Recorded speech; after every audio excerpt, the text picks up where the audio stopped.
पूर्वी दिल्ली में लगातार बढ़ रही हैं वारदातें। पति ने किया पत्नी पर चाकू से हमला, ससुराल वाले भी करते थे परेशान।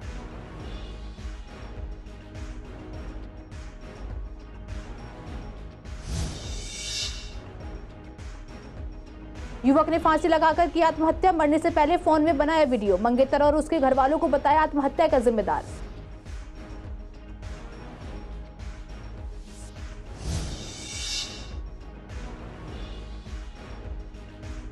लवली के शपथ ग्रहण में जुट गई कांग्रेसियों की भारी भीड़, बरसों बाद प्रदेश ऑफिस में देखी गई रौनक। कांग्रेसियों ने आपके साथ समझौते का किया विरोध।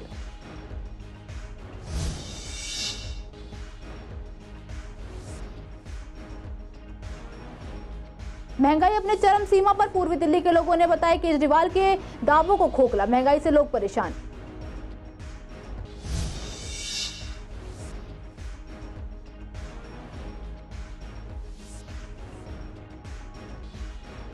फिर फुटपाथ पर दिखने लगे हैं रेडी पटरी वाले, फिर से सजा ली हैं दुकानें। G20 को लेकर हटाया गया था सड़कों से।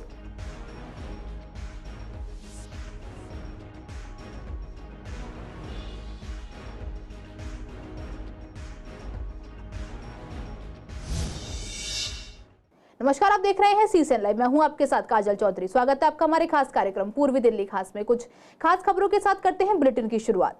उत्तर पूर्वी दिल्ली थाना जाफराबाद इलाके के विजय मोहल्ला में हुई पति द्वारा पत्नी की हत्या का मामला भी थमा भी नहीं था कि वहीं उत्तर पूर्वी दिल्ली के थाना दयालपुर अंतर्गत मुंगन नगर इलाके में एक और मामला सामने आ गया, जहां पति ने अपनी पत्नी पर चाकू से जानलेवा हमला कर दिया और आरोपी पति मौके से हमला कर फरार हो गया। पति द्वारा पत्नी से घर पर मारपीट की गई, उसके सिर पर धारदार हथियार से गंभीर चोटें लगी हैं। पीड़िता को इलाज के लिए शास्त्री पार्क स्थित जगप्रवेश चंद अस्पताल में लाया गया, जहां उसकी हालत को गंभीर देखते हुए डॉक्टरों ने उसे दिलशाद गार्डन के गुरु तेग बहादुर अस्पताल रेफर कर दिया, जहां उसका इलाज जारी है। पीड़िता के परिवार का आरोप है कि हमारी बेटी को जान से मारने की कोशिश की गई है। हमारी बेटी के सर पर करीब 10 टांके आए हैं। आरोप है कि हमारी बेटी के ससुराल वाले हमसे रुपयों की मांग किया करते थे। साथ ही पीड़िता ने बताया कि मेरे सर पर चाकू से हमला किया गया है। ससुराल वाले बेटे होने की चाहत रखते थे, लेकिन बेटी हो जाने की वजह से अब ज्यादा मुझे आए दिन परेशान, मारपीट किया करते थे और रुपयों की मांग भी किया करते थे। वहीं उत्तर पूर्वी दिल्ली के DCP doctor Joy N Tirkey ने इस बारे में जानकारी प्राप्त हुई कि आरोपी पति अजीम फरार है। PS दयालपुर में हत्या के प्रयास का मामला दर्ज किया जा रहा है। अजीम को पकड़ने का प्रयास किया जा रहा है। अपराध के पीछे के कारण का अभी पता लगाया जा रहा है। मामले में आगे की जांच जारी है। ये बोल रहे थे अपने बाप से पैसे लेकर आ, दहेज के लिए टॉर्चर करते हैं मुझे। कह रहे बुलेट क्यों दी, अपने बाप से कहे कार दे मुझे, तो मार तोड़ के मुझे घर पे भेज दिया। लड़की के लिए टॉर्चर करते हैं, कहते लड़का चाहिए था, लड़की क्यों हो गई, सास ससुर सब टॉर्चर करते हैं। और फिर मैं आई थी तो कहते घुसने नहीं दे रहे, कह रहे पैसे लेकर आई। मैंने कहा नहीं, तो घुसने नहीं दिया, तो उन्होंने मेरे जेठ ने पकड़ लिया और मेरे हस्बैंड ने चाकू मारा मेरे सर पे। हुआ था यहाँ 5 साढ़े 5 बजे करीब। अच्छा, पहले भी हो चुका है आपके साथ? पहले कई बार मारा है उन्होंने मुझे, घर वालों ने समझौता कर करके मुझे भेज दिया। बहुत बुरा मारा, मेरे पेट पे लात मारी है प्रेगनेंसी में, और अब भी उस दिन भी प्रेगनेंसी में मेरे लात मारी थी, पैर पकड़ के खींच दिया, तारों में फेंक रहे थे मुझे। हमारे जवान ने जो है चाकू मारा उसकी। ये छोड़ दीजिए जी जी। उसकी शादी को 18-19 महीने हुए हैं। आए दिन परेशान करता है। जब से बेटी हुई है तो और ज्यादा परेशान करता है और कहता है कि अपने बाप से पैसे लेके आओ। नॉर्थ ईस्ट डिस्ट्रिक्ट के जाफराबाद इलाके में मोबाइल पर वीडियो बनाने के बाद एक युवक ने फांसी लगाकर जान दे दी। मृतक की पहचान नीरज कुमार मौर्य के रूप में हुई है। पुलिस को मौके से नीरज का मोबाइल फोन मिला। अनलॉक करने के बाद पुलिस को उसकी मौत का पता चला। वीडियो में नीरज ने अपनी मौत का जिम्मेदार अपनी मंगेतर और उसके परिवार को ठहराया है। जाफराबाद पुलिस ने नीरज की मां से लिखित में शिकायत लेकर उसकी मंगेतर और परिजनों के खिलाफ आत्महत्या के लिए उकसाने का मामला दर्ज किया है। पुलिस ने मोबाइल और कई चीजों को कब्जे में लेकर जांच शुरू कर दी है। पुलिस अधिकारियों का कहना है कि नीरज की मंगेतर प्रीति और उसके परिजनों को नोटिस भेजकर उन्हें जांच में शामिल होने के लिए कहा जाएगा।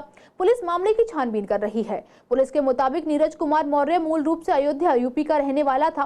वह दिल्ली के भोजपुरा में परिजनों के साथ रहता था। परिवार में मां के अलावा अन्य सदस्य हैं। नीरज के पिता का पहले ही देहांत हो चुका है। 2 साल पहले नीरज की मुलाकात एक शादी में कानपुर निवासी प्रीति मौर्य से हुई थी। दोनों एक दूसरे को पसंद करने लगे। परिजनों की सहमति के बाद दोनों की दिल्ली में सगाई हो गई। प्रीति रेलवे में जॉब करती है और प्रयागराज में रेलवे क्वार्टर में परिवार के साथ रहती है। नीरज की मां बिमला ने आरोप लगाया है कि सगाई के बाद प्रीति और उसके परिजनों ने उस पर इतनी शर्तें लगा दी कि वह परेशान हो गया। यहां तक कि उन्होंने नीरज को मां से भी अलग रहने के लिए कहा। इस बात से आहत होकर नीरज ने फांसी लगा ली। दिल्ली प्रदेश कांग्रेस के नवनियुक्त अध्यक्ष अरविंदर सिंह लवली ने वीरवार को डीपीसीसी ऑफिस में पदभार ग्रहण कर लिया। इस दौरान कांग्रेस वर्करों की भारी भीड़ उमड़ पड़ी। इसके अलावा बड़ी संख्या में नेता भी वहां मौजूद थे। प्रदेश कार्यालय में कई सालों बाद मेले जैसी रौनक देखी गई। यहां पूरा माहौल उत्सव जैसा था। 2013 की हार के बाद कांग्रेस का प्रदेश कार्यालय वीरान ही नजर आता रहा है। शपथ ग्रहण समारोह में भारी भीड़ के कारण दीनदयाल उपाध्याय मार्ग पर ट्रैफिक भी रुक रुक कर चला। कई वर्कर तो ढोल नगाड़े, बैंडबाजी और नपीरी ताशे के साथ वहां पहुंचे। इस मौके पर अजय माकन, पवन खेड़ा, कृष्णा तीरथ, जयप्रकाश अग्रवाल, देवेंद्र यादव, सुभाष चोपड़ा, अनिल चौधरी, गुरुचरण सिंह राजू समेत पूर्व सांसद, पूर्व विधायक, पूर्व पार्षद भी मौजूद रहे। जानकारी के अनुसार सुभाष चोपड़ा और अनिल चौधरी अरविंदर सिंह लवली के साथ ही पहुंचे। लवली का स्वागत आतिशबाजी के साथ हुआ और साथ ही जिंदाबाद के नारे लगे। पूर्व सीएम शीला दीक्षित के बेटे संदीप दीक्षित ने कहा कि अब से 1.5 साल बाद कांग्रेस फिर से चुनाव जीतकर दिल्ली की सेवा करेगी। लवली को फूलों की बड़ी माला पहनाने और उसमें शामिल रहने के दौरान संदीप दीक्षित मंच पर गिर पड़े। लवली के शपथ ग्रहण समारोह में एक खास बात यह रही कि सभी बड़े कांग्रेसियों ने आम आदमी पार्टी के साथ किसी भी तरह के समझौते का विरोध किया।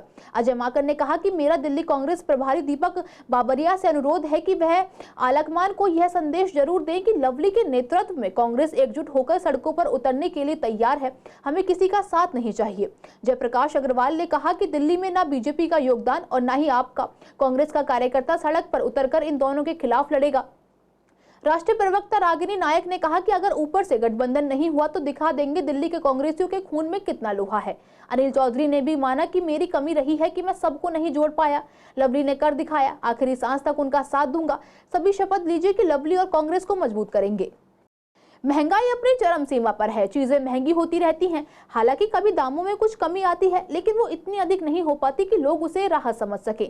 ऐसे में दिल्ली सरकार का कहना है कि दिल्ली में महंगाई कम हुई है और इस समय महंगाई का डर काफी कम हुआ है। लेकिन जब हमारी संवाददाता सोनिया शर्मा ने पूर्वी दिल्ली के लोगों से बात की तो उनका कहना था कि महंगाई दर किस हिसाब से कम बताई जा रही है। बच्चों की स्कूल फीस से लेकर डॉक्टर्स की फीस, साथ ही घर के राशन का सामान और खाने पीने की हर चीज महंगी है। ऐसे में केजरीवाल का ये कहना कि महंगाई कम हुई है झूठा और खोखला साबित होता है।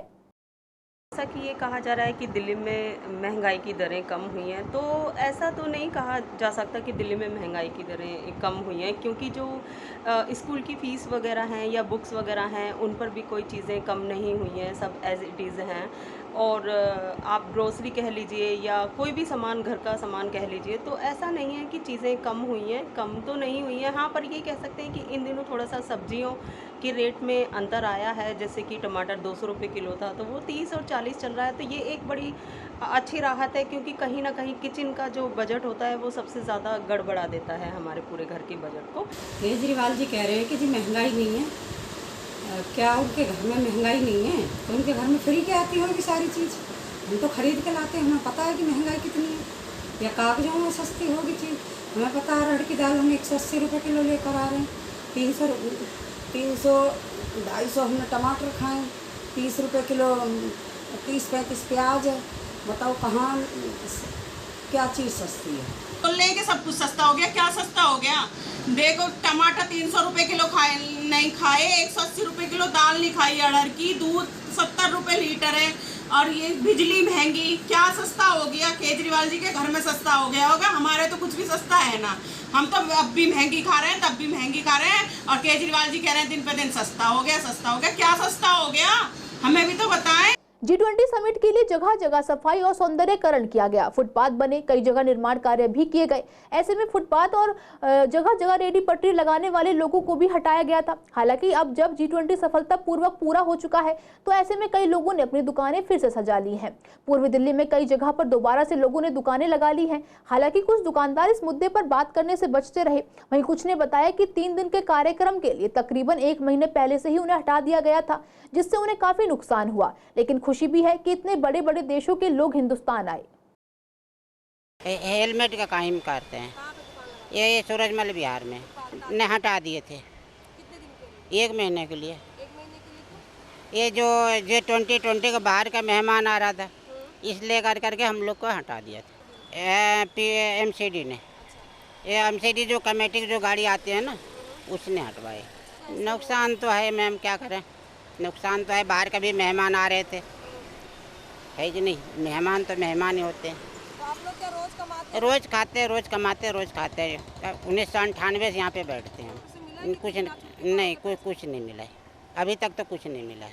नहीं, अभी तो नहीं हटा रहे हैं, अभी कोई कुछ नहीं बोला। कल से लगा रहे हैं दुकान, कोई कुछ नहीं बोल रहा है। एक हफ्ते के लिए क्या काम करते हो? चाय की दुकान। आज हिंदी दिवस के उपलक्ष्य में ही जगह जगह कार्यक्रम किए जा रहे हैं। ऐसे में RA गीता कॉलोनी स्कूल में पिछले 4 दिन से हिंदी सप्ताह मनाया जा रहा है, जिसमें हर रोज अलग अलग तरह के सांस्कृतिक रंगारंग कार्यक्रम आयोजित किए गए।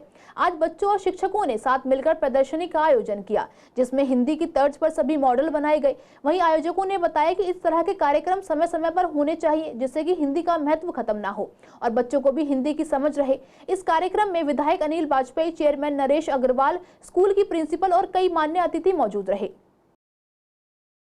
आज सबसे बड़ी बात यह है कि आज 14 सितंबर है और हिंदी दिवस है, और हिंदी दिवस पर आर गीता स्कूल ने एक बहुत अच्छा कार्यक्रम आयोजित किया, और ये कार्यक्रम सुबह 8 बजे से चल रहा है, जिसमें हमारी जो हिंदी जो टीचर्स हैं और जो हमारी प्रतिभावान टीचर्स हैं उनको सम्मानित किया गया है, और जो हमारे सम्मानित लोग भी यहाँ उपस्थित हैं, समाज से भी हैं, उनको भी यहाँ पर जो है सम्मानित किया गया है। जो हमारी भाषा लोग बाग एक तरफ रख दी थी, 18,372 हमारे गुरुकुल होते थे पहले, और जो अब 372 रह गए हैं और नहीं है। जब गुरुकुलों में शिक्षा दी जाती थी, हिंदी को और संस्कृत को दोनों को महत्व दिया जाता है। जो चंद्रयान पर गए हैं वो भी संस्कृत में लिखा हुआ है।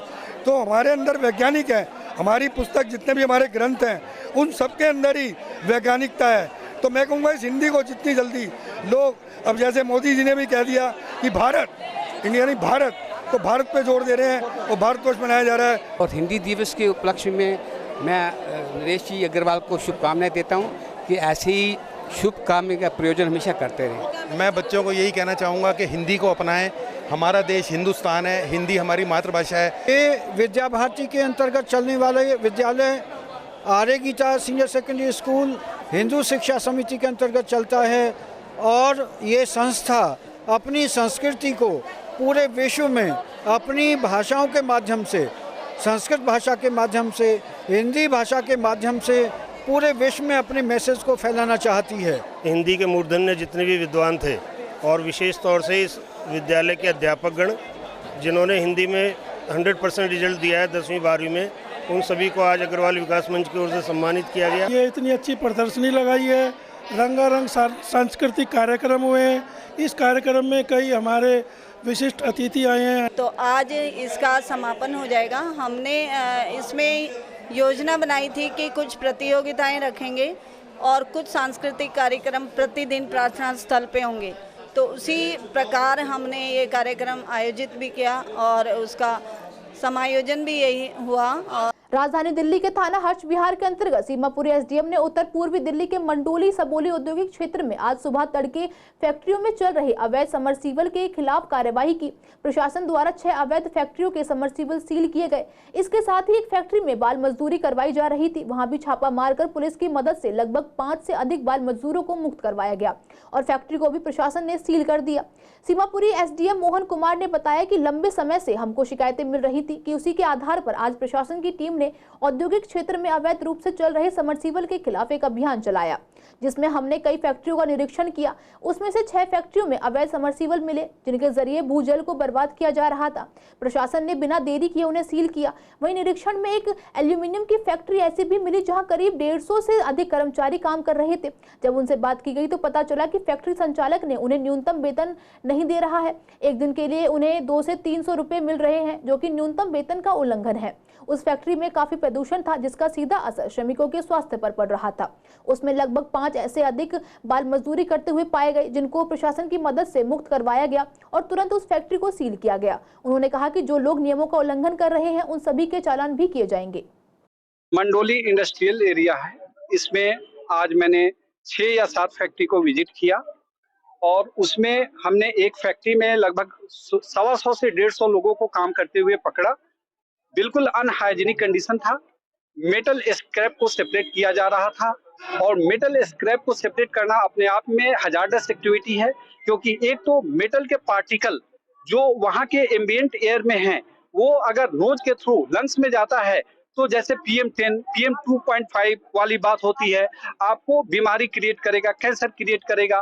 साथ साथ मेटल स्क्रैप में अगर बच्चे और बड़े लोग शामिल हैं, अगर हाथ कटता है तो उसके बाद टेटनस हो सकता है। तो in that way also it is a very hazardous activity. उसके अलावा यहाँ पाया गया कि लोग अंडरवेज पे काम किए गए। अभी उनके कागज तो नहीं देखे गए, लेकिन कईयों ने स्टेटमेंट दिया कि हमें 250 से 300 रुपए एक दिन में मिलते हैं। दिल्ली का अपना और प्रत्येक स्टेट का अपना मिनिमम वेज सिस्टम है, जिसमें लगभग 600 रुपए या 550 रुपए से कम तो नहीं मिलना चाहिए। हमने लेबर इंस्पेक्टर को बुला लिया है, लेबर ऑफिसर हमारे मौजूद हैं। तो ये जो 6-7 बच्चे हैं जो अंडर 18 प्रतीत हो रहे हैं, क्योंकि अभी तक इन्होंने आई कार्ड नहीं दिखाया, तो इनको CDPO ऑफिस, लेबर ऑफिस और मेडिकल ऑफिस और पुलिस ऑफिस अपनी अपने ढंग से चेक करेगा, कार्रवाई करेगा और उनकी अलग जस्टिस दी जाएगी। और साथ में जो 100-125 लोग पाए गए जिनको लेबर चार्ज कम मिलता है, उनको अलग जस्टिस दी जाएगी। यहाँ लगभग 5 से 6 प्लेस बोरवेल पाए गए हैं, उनको सील किया जा रहा है, उसके अलग DPCC चलान होंगे। साथ साथ यहाँ लार्ज स्केल अंडर कंस्ट्रक्शन ये जगह है और इस पे अलग से चलान होंगे, क्योंकि इन्होंने डेब्रिस रखा है, ओपन में बालू रखा है, इन्होंने कंक्रीट रखा है, and which is going to be under the DPCC construction and garbage construction material challan, वो अलग से चलान। तो लार्ज स्केल यहाँ पे चलान्स हैं और यहाँ वायलेशंस हैं, उसको हम जस्टिस के अंदर लाने की कोशिश कर। पूर्वी दिल्ली के दयानंद विहार में एक पार्क बदहाल स्थिति में है। लोगों का कहना है कि उन्होंने कई बार स्थानीय विधायक और ओम प्रकाश शर्मा और निगम पार्षद मोनिका पंत से इस बारे में कंप्लेंट करी है, लेकिन कोई भी सुनवाई नहीं होती। पार्क की साफ सफाई को लेकर भी कंप्लेंट की जाती है, लेकिन अभी तक कोई भी कार्रवाई नहीं हुई। ऐसे में पार्क में आए लोगों ने कहा कि यहाँ बैठना बहुत दुश्वार हो रहा है। गंदगी का अंबार भी पार्क में देखने को मिल रहा है। कर्मचारी तो काफी दिन हो गए और काम बिल्कुल नहीं हो रहा। 3-4-5 महीने से पड़ा हूँ। लाइट रहती नहीं, अंधेरा रहता है और यहाँ सफाई नहीं होती। डर रहता है कि कोई कीड़ा वीड़ा काट ले, सांप वगैरह निकल जाए। इसलिए यहाँ पूरा गंद से भरा हुआ है। मैं सुबह आता हूँ करीब 5 बजे के आसपास, पूरा अंधेरा रहता है, कुछ नहीं दिखाई देता, इतना डर रहता है कि कुछ नहीं। इस पार्क में चरसी बैठे रहते हैं, दारू पीते हैं शाम को, लाइटें नहीं हैं और गंदगी इतनी भरी पड़ी है। यहाँ पब्लिक जो है कम से कम 250-300 आदमी घूमने आते हैं। शाहदरा जिला की सीमापुरी पुलिस ने 2 भगोड़ों को गिरफ्तार किया है। एसओ विनय यादव के नेतृत्व में आरोपी को पकड़ने के लिए एक टीम गठित की गई। पुलिस ने इनके गुप्त ठिकाने पर छापेमारी के बाद इनको गिरफ्तार किया। दोनों को कड़कड़डुमा कोर्ट ने भगोड़ा घोषित किया था। आपको बता दें कि सुरजीत के ऊपर पहले कई मुकदमे दर्ज हैं और यह आर्म्स एक्ट में भगोड़ा घोषित हुआ था। दूसरे भगोड़े लाल बहादुर के ऊपर भी कई मुकदमे दर्ज हैं। इसको CCTV की मदद से पुलिस ने गिरफ्तार किया है। शाहदरा जिले के पुलिस थाने ने एक भगोड़े को गिरफ्तार किया है। आपको बता दें कि एसओ संजीव कुमार के नेतृत्व में एक टीम का गठन किया गया, जिसमें हेड कांस्टेबल गजेंद्र कुमार और हेड कांस्टेबल सचिन कुमार ने ट्रैप लगाकर इसको गिरफ्तार किया। साकेत कोर्ट ने इसकी चोरी के मामले में इसे भगोड़ा घोषित किया था। IPC की धारा 379, 411 और 34 के तहत मामला दर्ज हुआ था, जिसके बाद पुलिसकर्मी ने ट्रैप लगाकर भगोड़े गोपाल सैनी को गिरफ्तार किया। आज के लिए इस बुलेटिन में बस इतना ही। हर रोज ऐसी नई खबरें देखने के लिए देखते रहिए CCN लाइव। नमस्कार।